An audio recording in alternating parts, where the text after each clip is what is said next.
మీనా అయితే ఇంక సత్యంకి అందరికీ కాఫీ ఇచ్చేసి ఇంక నేను బయలుదేరాలి అని చెప్పనని ఇంక పైకి వెళ్ళి వచ్చేసరికి మురళి అయితే ఇంక చీర పూలు పళ్ళు అన్నీ తీసుకొని ఇంక సత్యం దగ్గరికి అయితే వస్తాడు. అసలు ఎవరు బాబు నువ్వు అని చెప్పనని ఇంక సత్యం అడుగుతున్నా ఇంక తన బయోడేటా మొత్తం చెప్పేసి అలాగే రవిని శృతిని కూడా పలకరించి నేను మీ ఇంటికి కాబోయే అల్లుడిని మీరు ఒప్పుకుంటే అన్నట్టుగా మాట్లాడుతూ ఉంటే ఇంక సత్యంకి అలాగే రవికి అసలు ఏం అర్థం కాదు. మా ఇంట్లో పెళ్లి కావాల్సిన పిల్లలు ఎవరున్నారా అన్నట్టుగా వాళ్ళు ఆలోచనలు పడతారు. నాకు నెలకు 50,000 జీతం వస్తుంది, నాకు బైక్ ఉంది, మా అన్నకు కారు ఉంది, సొంత ఇల్లు ఉంది, ఇంతకన్నా మీకేం ఆస్తులు కావాలి, నేను సాఫ్ట్వేర్ని అని చెప్పని అంటూ ఉంటే అయ్యో బాబు నాకున్నది ఒకే ఒక కూతురు, ఆ కూతురుకు కూడా పెళ్లి చేసేసి చాలా రోజులు అవుతుంది అన్నట్టుగా ఇంకా సత్యం అయితే అంటాడు.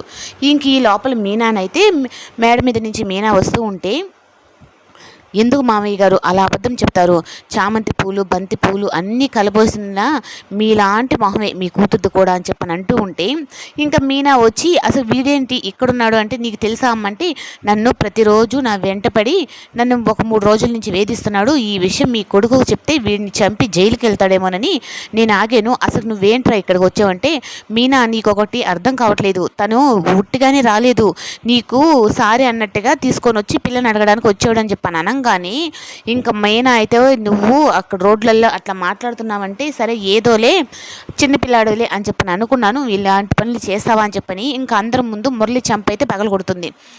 ఈ విషయం కానీ మా ఆయనకి కానీ తెలిసిందంటే తను నిన్ను ఇక్కడే తొక్కి నారు తీస్తాడు అన్నట్టుగా ఇంకా మీనా అయితే చెప్తుంది.